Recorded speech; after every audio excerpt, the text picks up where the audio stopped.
What's up, everybody? Welcome to the Pick Six Podcast, CBS Sports Daily NFL Podcast. I'm Will Brinson. I'm your host. It is Thursday, February 18th, and we have an emergency podcast. Carson Wentz has been traded to the Philadelphia Eagles. You know it's a big deal when Devo doesn't even hide his video because it's a Devo show. No, look, John Breach, out. Devo, in. Ryan Wilson, Devo joining me. Breach is going to be along in a minute. He had to write his newsletter. You should subscribe to that newsletter. Go to cbssports.com/newsletters. Click on the Pick Six logo. You'll get Breach's daily dose of delusion and insanity. But he's breaking down the Carson Wentz trade. Of course, the terms of the deal. Carson Wentz traded to the Colts. And the Colts send back to the Eagles a third-round pick in 2021. Correct me if I get this wrong. And in 2022, a second-round pick, which can become a first-round pick if Carson Wentz plays either 75% of the Colts snaps or 70% of the snaps and the Colts go to the playoffs. Is that right? Did I get that right? That is according to Adam Schefter. You sound good, Ryan. You should leave and come back. Bye, Ryan. Ryan doesn't know how to leave, so he's just going to sit there awkwardly. Okay. There he goes. So, Devo. Yes, Will. Your thoughts on this deal, your feeling as the Eagles finally get rid of Carson Wentz. Like, are you relieved? Are you sad? Are you nostalgic? Are you foolishly optimistic? Where do you stand here? Yeah, the era is over. I'm going to add Ryan back in here. I'll start with the feelings. For whatever reason, and I think I know the reasons, there is a sentimentality attached to Carson Wentz, and a lot of it, almost all of it, is due to the Super Bowl season, the only Super Bowl in Eagles history, the only Super Bowl in my lifetime. I unequivocally believe the Eagles do not win that Super Bowl without Carson Wentz as their starting quarterback for 13 games. They may not win the actual game against the Patriots, but they're not getting to that point without Carson Wentz. So I'm forever going to feel an attachment towards him. So yes, I did feel very strongly about Carson Wentz. The way things have transpired in the past couple months, I could not have imagined. I told you that I thought Doug Peterson may be gone or Carson Wentz would be gone. I never would have thought at the end of the season that both of them would have been gone. I get where we're at. I get the compensation. It makes sense when you're down pretty much to one suitor when Carson Wentz dictates where he wants to go. I think this is going to be a mistake. I think Carson Wentz admittedly was bad in 2020. Quarterbacks have bad years. Not all of them as bad as Carson Wentz had in 2020. We've seen what he can be before. There's this. We want to jump to conclusions. We want to say, oh, he's going to be bad for the rest of his career. I don't think that's going to be the case. There's this rush to overreact and kind of just condemn the rest of a player's career. I don't think that's going to be the case for Carson Wentz. Does this make the Eagles better in 2021, Wilson? It doesn't make them worse. I mean, Debo probably disagrees, but if you're okay with Jalen Hurts getting the job based on the handful of games he had, and I don't know if he's the long-term answer, but there was a ton of friction and ton of awkward friction with both of them on the roster, and we saw it last year. And the funny thing for me is, like, now there's no backup quarterback, which is fine. Jalen Hurts. When they draft someone at number 6 overall. We'll get to that next second. Well, my point is that, the reason that Doug Peterson played Nate Sudfeld was to see if he's a long-term answer. Nate Sudfeld's a free agent. So, again, that Week 17 nonsense doesn't hold water. And, again, I know Debo is fine defending what happened there. And at the end of the day, I don't care. It's just a weird thing to go from 9th to 6th and then try to figure out what happens. But I think they're the same team they were. They have questions about Zach Ertz, who they may look to move on from. Yeah, I don't think this team is... Like, in terms of the most chaotic teams on planet Earth, the Texans are still number 1. I don't even know if the Eagles are that far from just like the median chaotic team this year. Like, they're middle of the road right now. I think they'll be fine if Jalen. I'll disagree with that, and here's why: is that this guy was the MVP 10 weeks into the season in 2017, and just 4 years ago. What's that? 4 years ago now, 3.5 years ago now, though. They won the Super Bowl, man. Like, people were asking, we may have been asking, if the Eagles were kickstarting a dynasty, like because of everything that they had. I mean, I think Eagles fans believe that Doug Peterson and Carson Wentz were going to be this foundation for the long haul. And now they're both gone. John Breach joining us. Breach, what's up, buddy? How's the newsletter going? The newsletter's done. Look for it in your inboxes in like an hour, everyone. 30 minutes. We work fast here. That sounds fantastic, Breach. All right, you got to log up. So did you kick him out or did you leave? I kicked him out. Okay. Anyway, they thought Eagles fans thought they're going to have a dynasty. They thought they were set for the long haul. They thought they were going to win like multiple Super Bowls over the course of the Doug Peterson, Carson Wentz era. And not only did Carson Wentz sort of get Doug Peterson fired, he then refused to be traded to anywhere else and like somehow leveraged the Eagles into taking the only offer that they could get for him, the only reasonable offer they could get for him, which is what the Colts ended up offering. Like, wait, Carson Wentz, how's my audio? Is that okay? yeah, you sound good. Do we know that Carson Wentz refused to go anywhere else? Chicago. That's the buzz.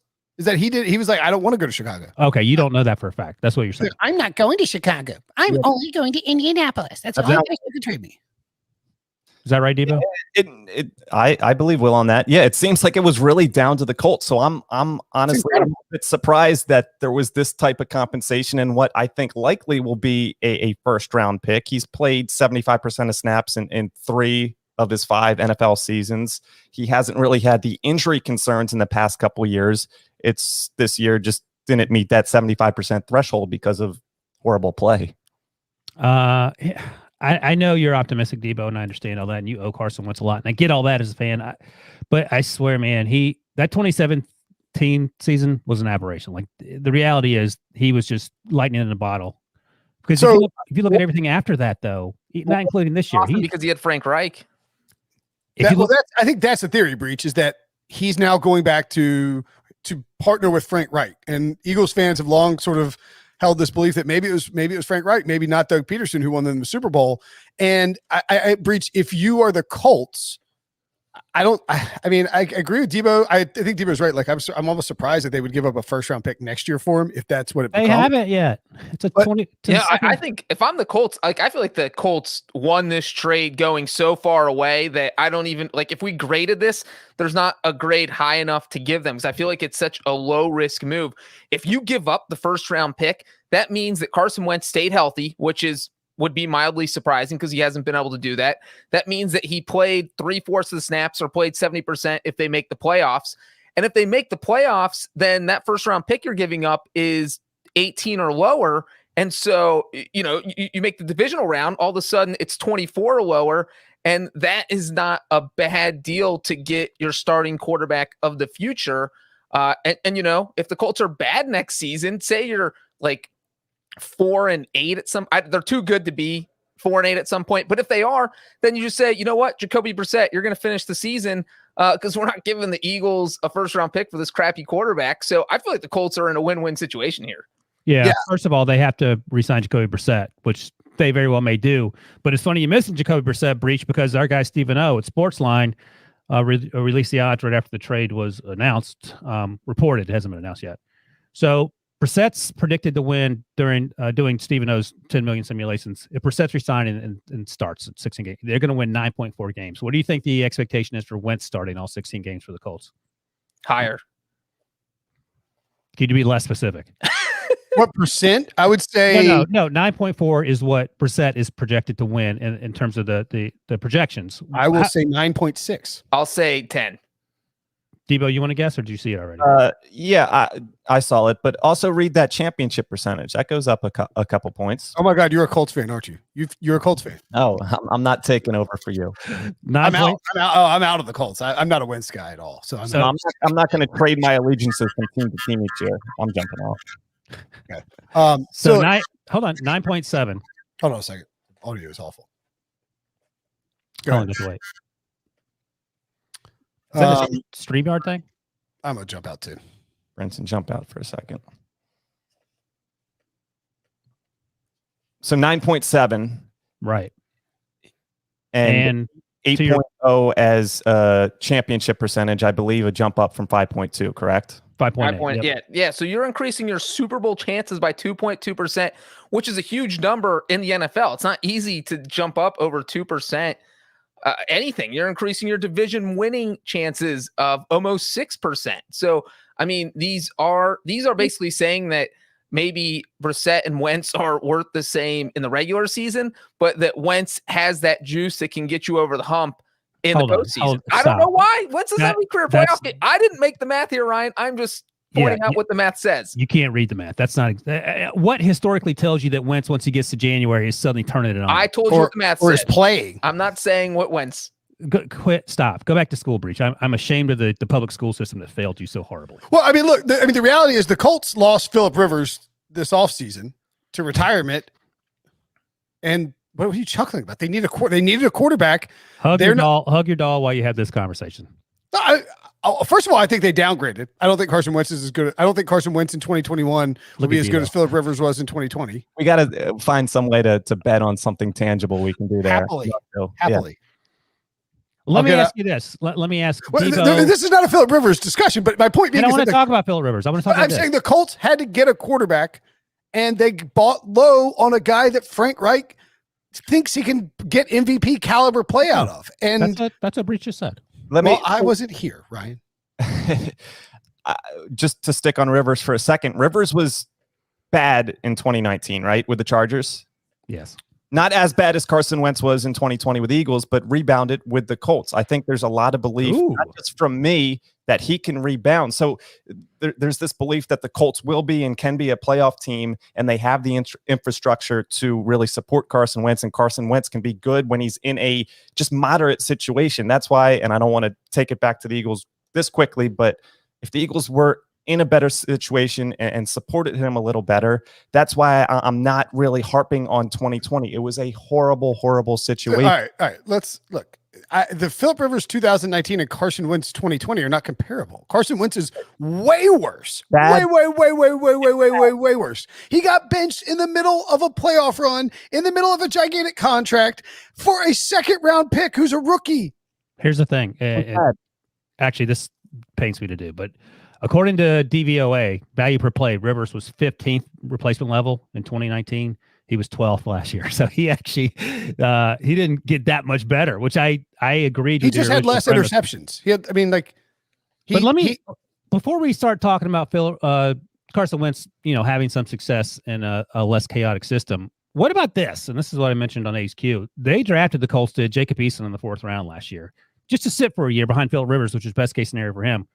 What if he outplays Carson Wentz in August? I mean, Carson Wentz has proven that he does not like competition, and he takes it personally, and he can get vindictive. And I say that as, competitive wise, he wants to be the only show in town. I get all that. He can't handle it mentally. What if Jacob Eason is slinging it in August in the preseason games? There goes that 1st round pick. If Jacob Eason has legit earned it, because Chris Ballard and Frank Reich strike me as people who aren't running the Houston Texans, in that if Jacob Eason is better and gives that team the best chance to win, I feel like they would roll with Jacob Eason. Now, again, they could resign Jacoby Brissett. There's a whole other bunch of things they could do, and they traded.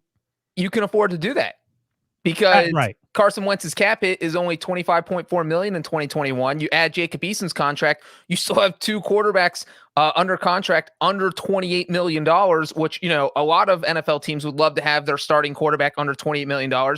So you're at that no matter who your starter is. And I think that's how you have to view it as the Colts. If Jacob Eason wins the job, he wins the job. We're still only paying our quarterbacks a total of $28 million. We're fine. It's funny too, Breach. Dan Graziano, ESPN, tweeted this out shortly after the trade. The Eagles will carry a $33.8 million dead money cap hit for Wentz. That will be the largest dead money cap hit in NFL history.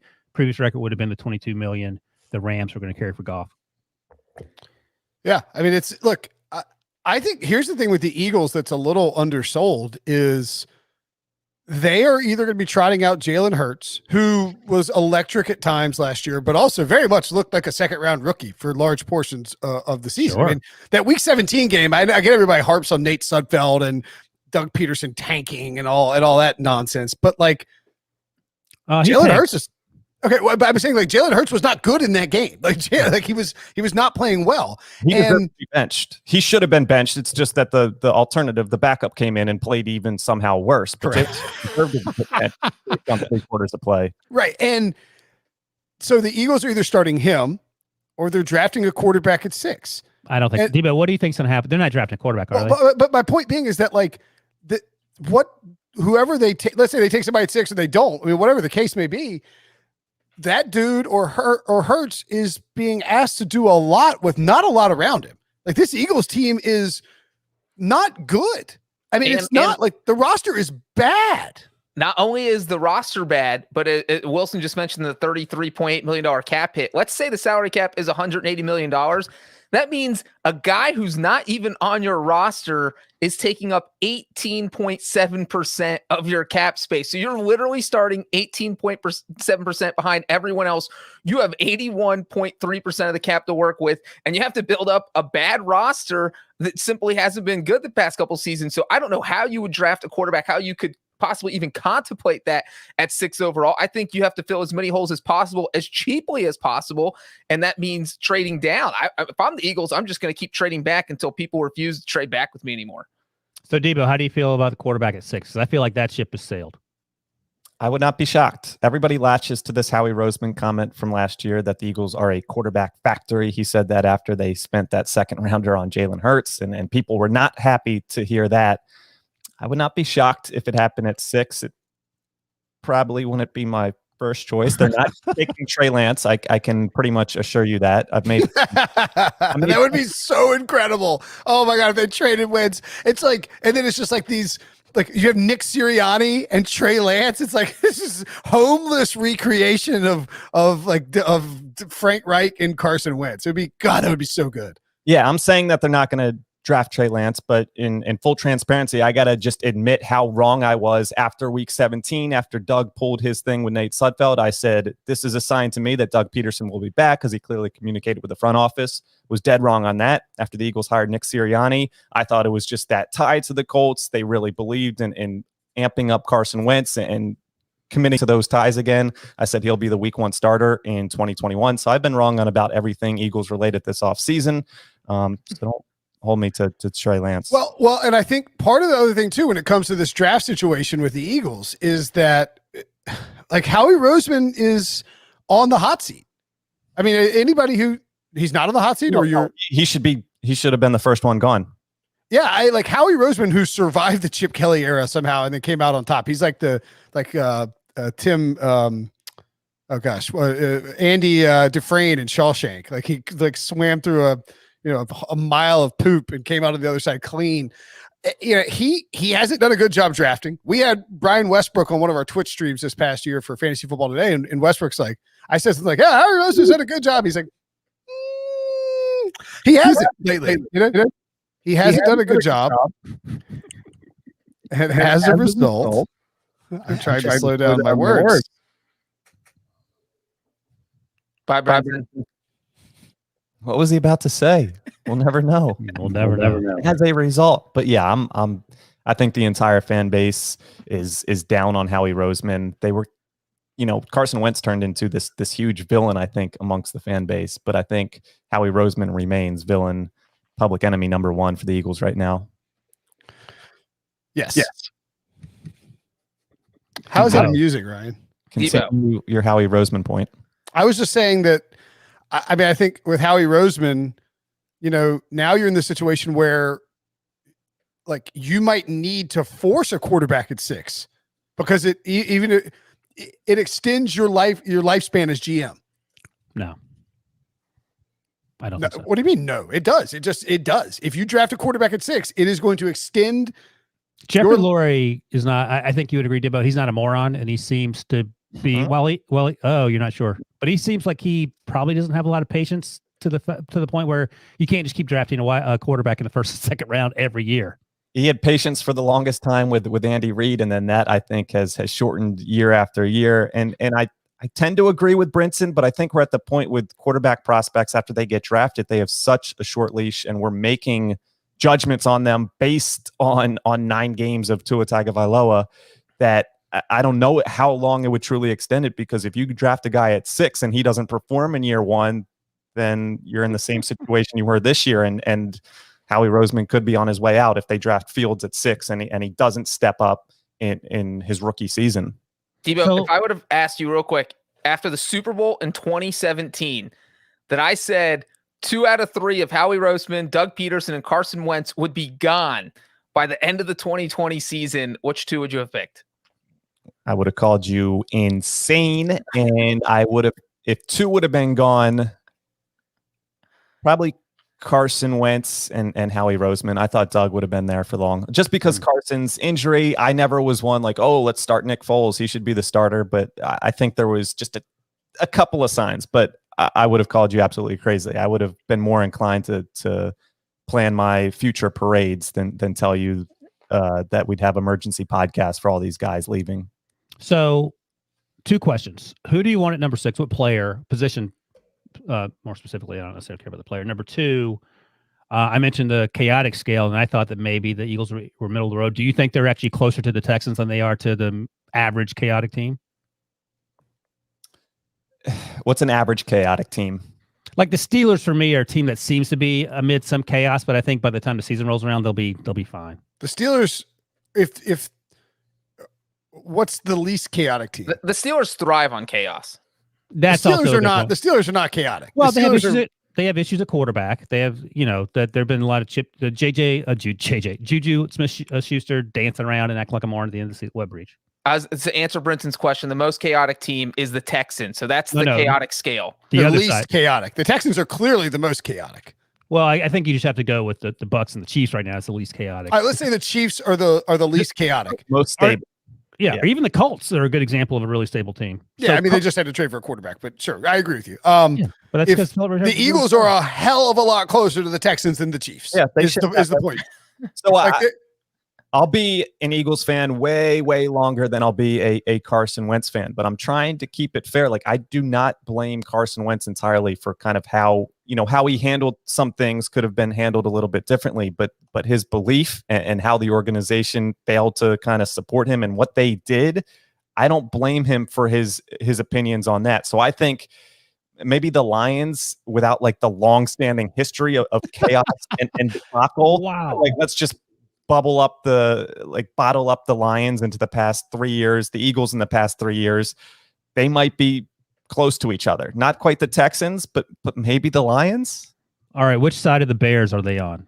More chaotic or least chaotic than the Bears? They're more chaotic, way more chaotic. They just fired their Super Bowl winning coach and traded away their former first round pick, and they traded like this. The Eagles are a hot mess, man. We could argue a conversation last summer about most stable franchises. We did a top 5, and the Eagles were right on the fringe of the top 5. And it's so crazy to think how things change in the span of 9-10 months. And now we're talking about the NFC East, the most disastrous division in football, and the Eagles are now the most disastrous team in the most disastrous division. It's crazy how much has changed in 12 months. All right, so let's talk about do we think we covered the Bears? I think the Bears are kind of sneaky winners here. Yeah, I mean, it's only 3rd round pick and potentially a first rounder if things go in your favor. Well, I guess my question is, did the Bears win or lose by not getting Carson Wentz? I think they pushed. I think Carson Wentz is an upgrade over Mr. Trubisky, but he's also costing you. But the other point is the qualifier is that he's still costing you $23 million or whatever it is that the Colts are having to pay. So that's a lot of money to pay for Mr. Trubisky. Putting lipstick on a pig in Carson Wentz. And we don't know if the Bears, I wouldn't call them a winner or loser till we know who their quarterback is going to be. Because if they got out of the Wentz thing and they end up trading for Deshaun Watson, now I don't think they're going to, but if they do, they're clearly the winner. But if they got out of the Wentz thing and, they have a change of heart inside Nick Foles to an 8-year extension, then maybe they're a loser because that trading for Wentz would have kept them from doing that. So I think it just depends on what their next move is. I think Breach is right, but I do think they're temporary winners. I don't think Wentz makes them a better football team. I don't think that Carson Wentz would dramatically improve. So like Stephen O did those the projections for the Colts or whatever. If he did them for the Bears, if they traded for Wentz, I think it's like a slight movement. It's really just not much to me. And that's I mean, like, this is not like, we're not trying to crap all over Carson Wentz here, but again, I mean, this guy was the starter this year, played awful, was clearly in his own head about the Hurts thing, clearly still in his own head about the Nick Foles winning a Super Bowl and having a statue out in front of his office, and promptly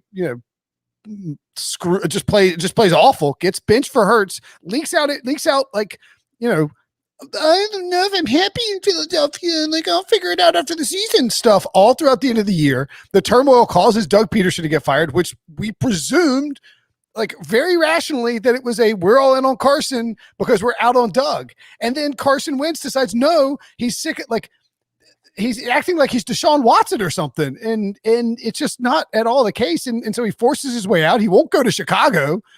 He's a huge winner here, though, because he's landing in the one spot where I wouldn't want to bet against him bouncing back, because I think Frank Reich is a great coach. I think the Colts have a fantastic infrastructure for a guy like Carson Wentz. And I think that they're going to give him the ability, like, he's not going to have to come in and do what he did in Philadelphia, which is feel the need to make the whole team better. There are weapons around him. He'll play inside Frank Reich's system. They'll run the ball a ton. He'll take some shots down the field. He'll make some plays with his legs, and the Colts will be a good football team unless he's just completely trash.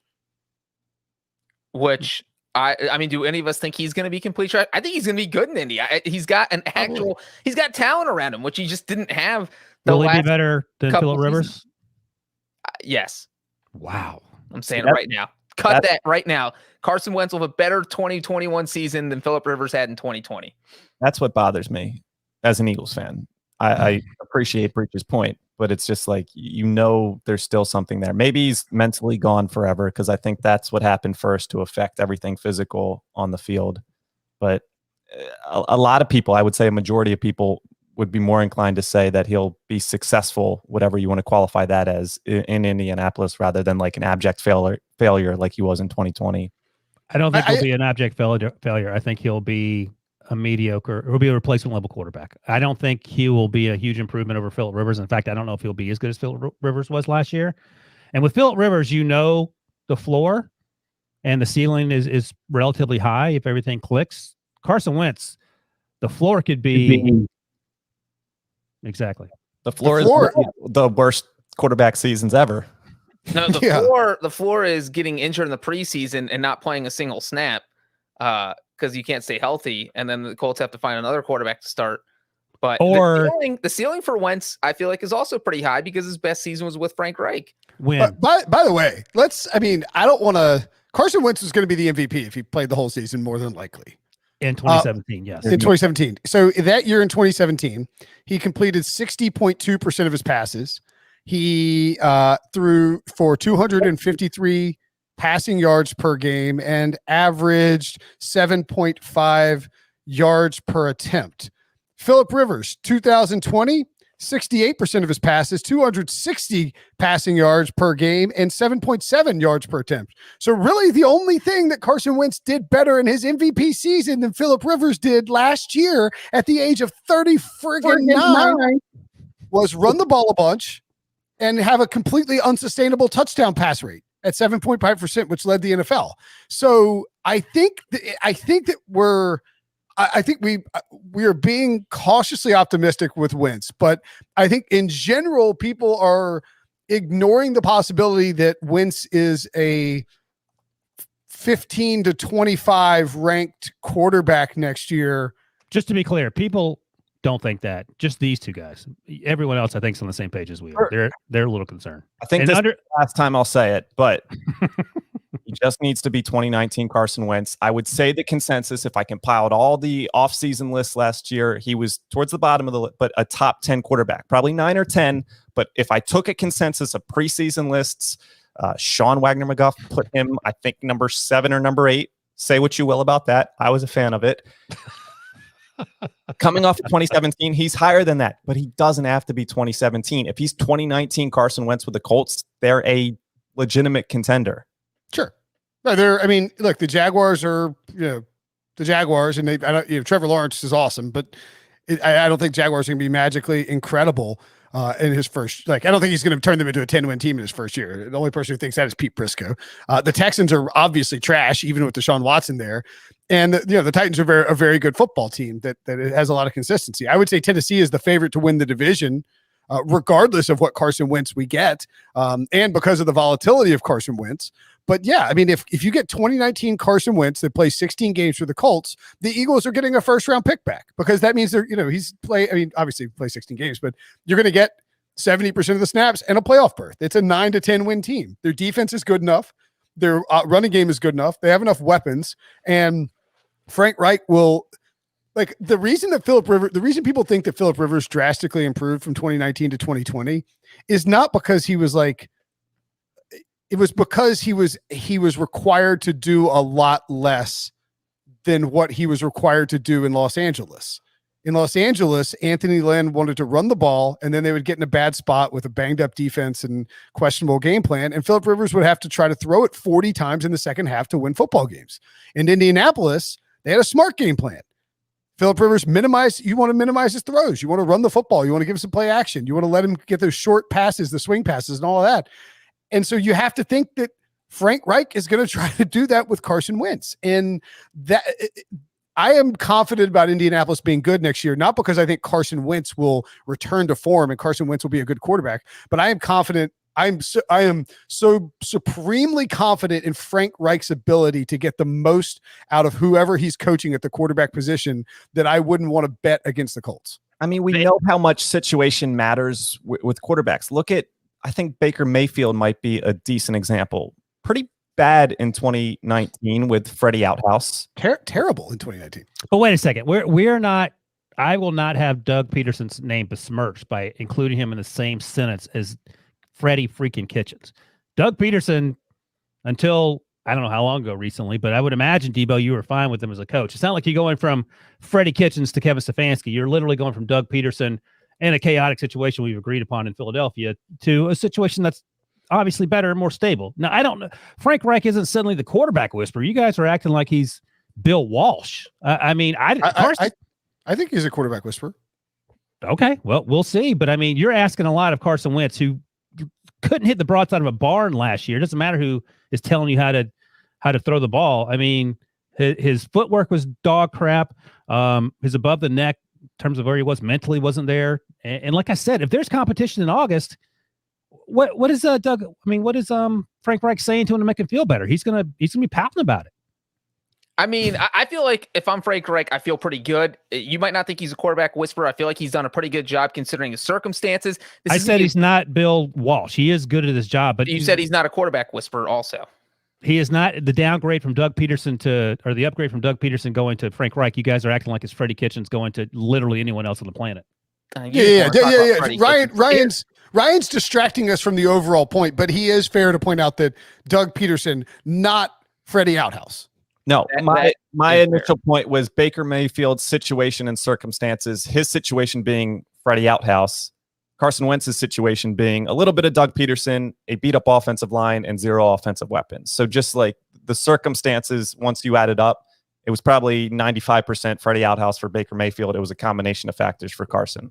And if you're Frank Reich, though, you're thinking, oh, my God, I might actually have a quarterback for more than a year. This is going to be his fourth starting quarterback in his 4 years as coach in Indianapolis. I mean, that is total insanity, and they've done good. You know, in 2018, he had Andrew Luck. They make the playoffs, did okay with Jacoby Brissett after you surprisingly, shockingly lose your starting quarterback 2 weeks before the season starts, obviously last year with Phillip Rivers. So I think if you get just, as Debo's been saying, 2019 output out of Carson Wentz, the Colts will be good. And also, Reich and Wentz can kind of grow together, which Reich has not been able to do with any quarterback in Indianapolis. So I'll ask you guys this, because I want to see who is high on the Colts right now and who's low. You're under high. 10.5 wins under. For Indianapolis in 2021. Under. And I would imagine it would be under with Phillip Rivers were he coming back. That's a lot. Brinson? Over under 10? 10.5.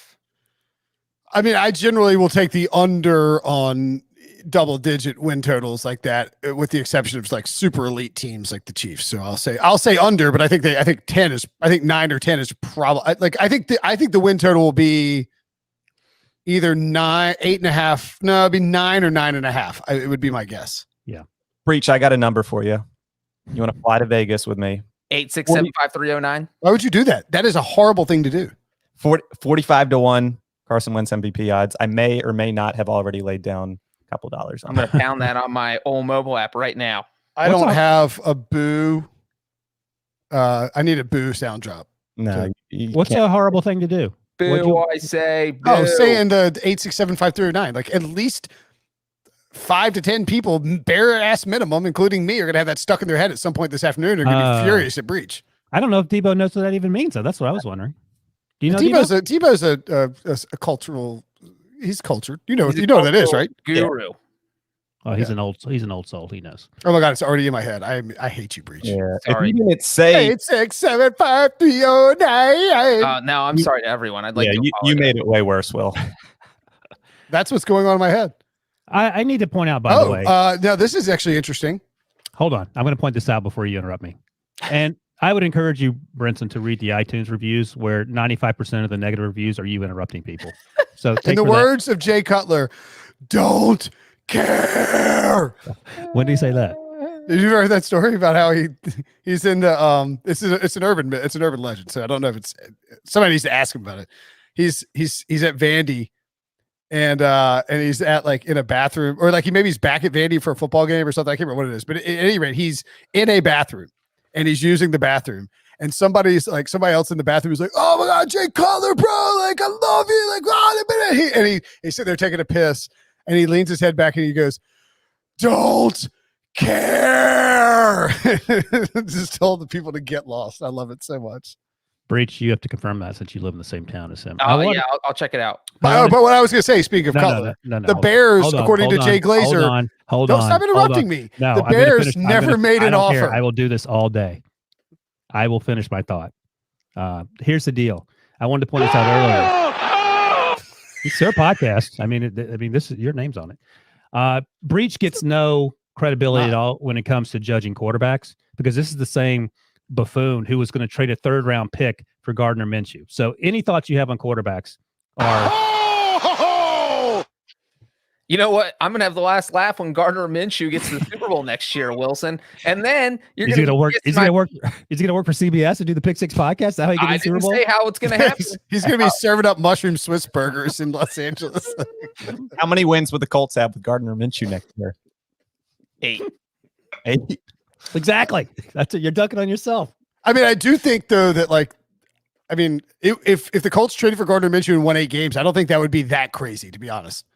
But they're not trading a 3rd round pick, which is what they traded for. Of course not. Of course not. But I'm just saying that that's again, that goes back to the Carson Wentz thing and why it's just hard to bet against him with the Colts because it feels like the infrastructure there is so good. I mean, you mentioned them as a stable team. I think they're one of the most stable teams in football, even though they keep changing out their quarterback every year. I mean, most teams that are swapping out quarterbacks every year, there's chaos surrounding them. I think it helps too. And this is a big thing for Wentz, in my opinion. The media market is going to be really chill. Like Indianapolis is not Philadelphia. It is the polar opposite of Philadelphia. If Wentz struggles out of the gate, Stephen Holder and those guys, our buddy Greg Dole, they're all great. Like the reporters there are awesome guys. Zach Kiefer, friend of the podcast, yeah. Those guys are great reporters, but there's just a difference. It's just like Charlotte. Like there's just a difference between Midwestern sensibilities. They're not out there to. They're not. Well, it's like Philadelphia. It's like something happens. And it's like, all the Philly bros are fighting each other for who's going to assault Howie or Doug or Nick or Carson first. And it's just not going to be that way in Indianapolis. Now, credit to Chris Ballard, who has established a very good rapport with the media there too.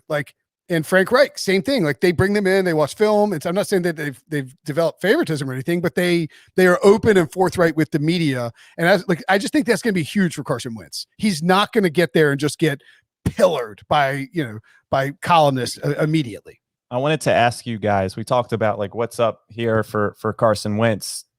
What do you think of kind of the attitude issues that have been reported? Is that a concern in addition to kind of just what's mentally affecting his game, his attitude, the locker room? Is that a concern, or going into the Colts locker room and that stable situation kind of absolves all that?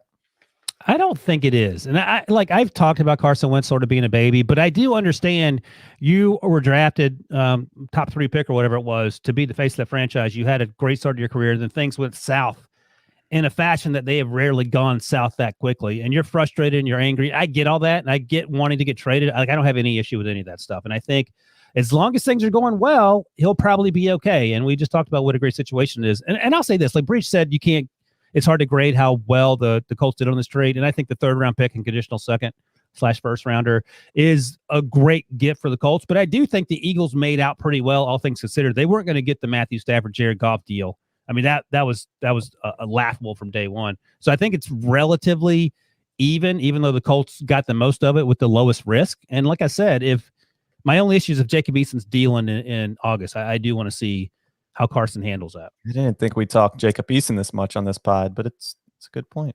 I mean, yeah, I don't think that Frank Reich and Chris Ballard make this deal if they think that Jacob Eason is going to come out slinging. You know, yeah, could just be insurance too, because it's a 3rd round pick. Well, it's a 1st round. I mean, there's 2 picks. It's a 2nd round pick next year, or a 1st round pick next year. I mean, that pick is good. That pick is going to be in the top 45 or so. It's a top 50 pick next year. I'll put it to you this way. This is how it feels to me. This feels like basically 2020, or what year are we in? 2020, Carson Wentz and Jalen Hurts. Jacob Eason is playing the role of Jalen Hurts.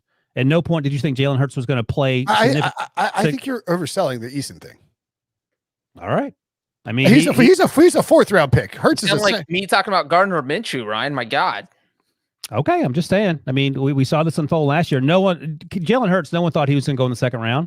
Myself, I think I have to go back and look, but I think I had him and Jacob Eason pretty close in terms of where they're drafted. So split the difference of both 3rd round picks. It's not that crazy of a scenario to think. And not only that, Jacob Eason's in year 2 in this offense where Jalen Hurts came in cold as a running quarterback trying to learn how to throw, in a more traditional offense. So I'm just saying something to look out for.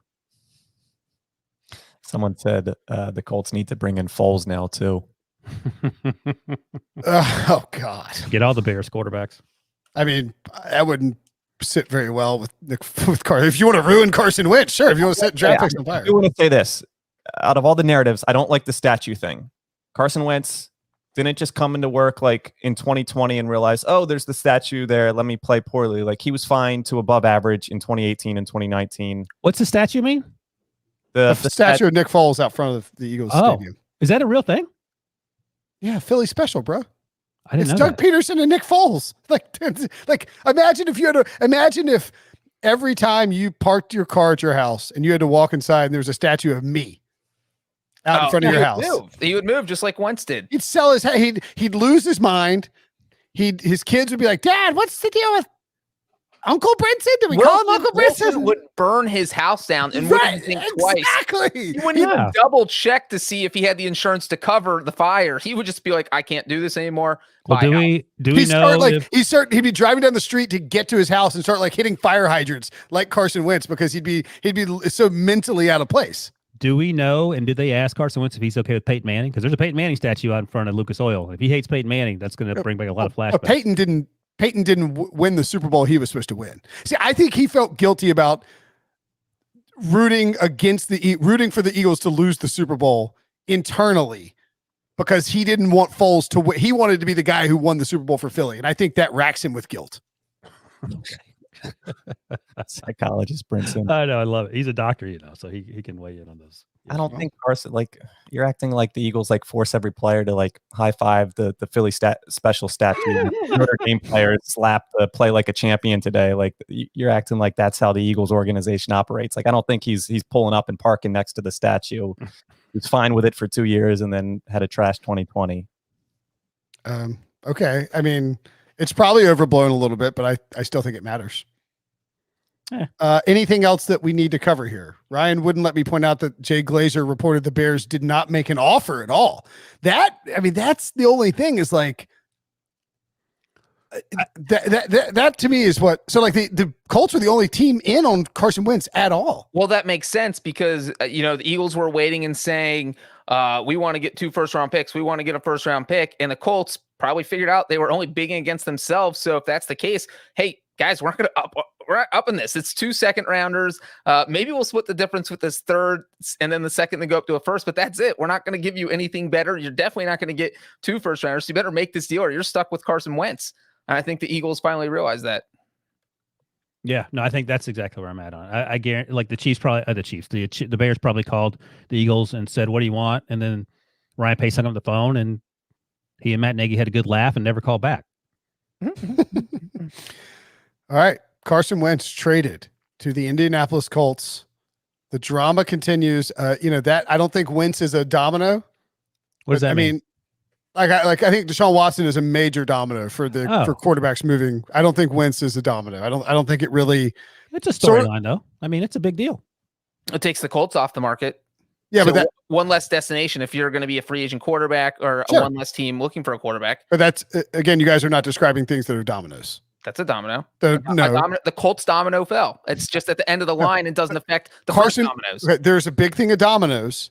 Yeah. And then over on the side was this Carson Wentz domino, and it just fell over. It's just one domino. It just fell. I'm talking about the Colts domino. It's a separate domino. There will be no other action occurring out of the Carson Wentz thing unless you want to say that the Eagles draft a quarterback at 6. Like there's no domino effect. Or trade for Deshaun Watson. But if the Eagles traded for Deshaun Watson, yes, I will then get a domino tattooed on my face. Oh my God. Not really. I will not do that. Oh my God. That was a domino. That was a tattoo joke. I will not have no tattoo jokes on this podcast. That is binding.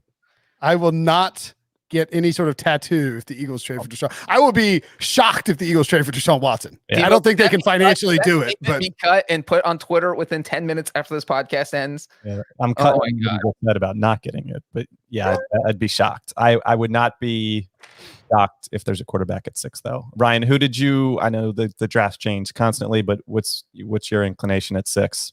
Receiver? I think receiver. Pete Prisco in his first mock draft, which came out this week, he had offensive lineman, which makes sense as well. But again, I just go back to what are you doing in week 17 to move up 3 spots if you're not really curious about a quarterback? If you love Jamar Chase, then I guess I get that on some level, but it's a weird situation. Would they take a quarterback? Like on some level, it makes sense, but I can't. Like I don't know. I don't know what they're doing. Like I don't know who the backup's going to be. I don't know if you sign someone. There's been no mention of them in the Deshaun sweepstakes, right? I mean, I just don't financially. I just don't think they can afford it with Carson Wentz's dead cap hold. Yeah, they can do anything unless you're salary cap bro breach, so you get worried about it. Well, I mean, but think about like this. So Carson Wentz was drafted in the 2016 season, right? Yep. So wait, did they not have to use a future first round pick on him? I don't remember the details of how they got it there. I'm sure they did. Oh, it was the Sam Bradford pick. Okay. Right? Isn't that how maybe that sounds right? Because no. I'm sorry. Here's what happened. The Eagles traded their future first to move up to get Carson Wentz, but then traded Sam Bradford for a first that they used for Derek Barnett at 14. My point was just going to be, I get it. Look, it didn't work out. It didn't work. It's fine. The Carson Wentz thing didn't work, but that means you have now, if you draft a quarterback at 6, you have now used since 2016 four picks in the top 53 on a quarterback. And I get that you got to solve the position, but at some point you got to ask, is the guy who is burning these picks on quarterbacks the right guy to figure out the position? Because Andy Reid was the one who found quarterbacks before for Philly when they were a quarterback factory. Howie Roseman, however much credit you want to give him for any of those quarterbacks, is not the guy who was pulling the trigger here. Does that seem fair? Yeah, but like why I'm not against a quarterback is because Howie Roseman's going to convince himself that like Amari Rodgers is the best receiver in the draft and take him number 6. And then you got to watch Jamar Chase and and Devonta Smith and Jalen Waddle like explode for. I mean, I got to watch JJ Arcega-Whiteside. I mean, it is. There is not nearly enough heat being put on Howie Roseman right now. And unless I'm missing something in Philly, Debo. There is in Philadelphia. I don't know about nationally. I don't think it's nearly like picked up as much, but there is vitriol in the city of Philadelphia. Right. I think that's right. Like, I don't think a lot about Howie Roseman, but I don't have a vested interest, but I do think that Philadelphia fans and those living nearby are pretty fired up. And also it shows in general, what happens, like when you're at a place for a long time and things start to go sideways, it becomes Game of Thrones, where you're just trying to keep your job. And that means whatever happens, happens. Yeah. In terms of personnel wise, that's secondary to you keeping your job, and you're doing all sorts of crazy stuff to make sure that happens behind the scenes. And people describe Roseman as sneaky, and they use the Game of Thrones reference like he's Littlefinger for sure. Yeah. Yeah. He's not like Jack Easterby sneaky. Who is Jack Easterby in Game of Thrones? He's little. They're both little. He's Littlefinger. Everyone's Littlefinger to Brinson. I know, right? I think. I mean, if you're the like Weasley dude who's pulling everything behind the scenes, you're Littlefinger. So with Roseman, it's like I was kind of forgetting my point. Oh, I know what it was. But to what Ryan's saying, the other problem is that when you have a GM or a personnel guy or a head coach who is doing these Game of Thrones style machinations and attempting to, if you are doing your job to save your job, you're not going to be as good at your job as you would be if you were operating with the confidence that you have your job secured. It's to wit, like I heard Chris Long had Bill Barnwell on the Greenlight podcast, and this is before the trade, obviously. Chris played with Carson and won the Super Bowl, so it's definitely a friend of the podcast, Chris Long. So it's definitely worth listening to. But Bill made the point that the Bears should trade like a 2022 first for Carson Wentz because Matt Nagy and Ryan Pace might not be there. So why not give up? But that's something that GMs and coaches and personnel guys do out of desperation, and it is ultimately not good over the long haul. That's part of why the Patriots, were able to be so successful, is they didn't operate in the moment while, roughly 28 other teams or 25 other teams were doing just that at any given time. Just to be clear, I heard nothing after you said to wit.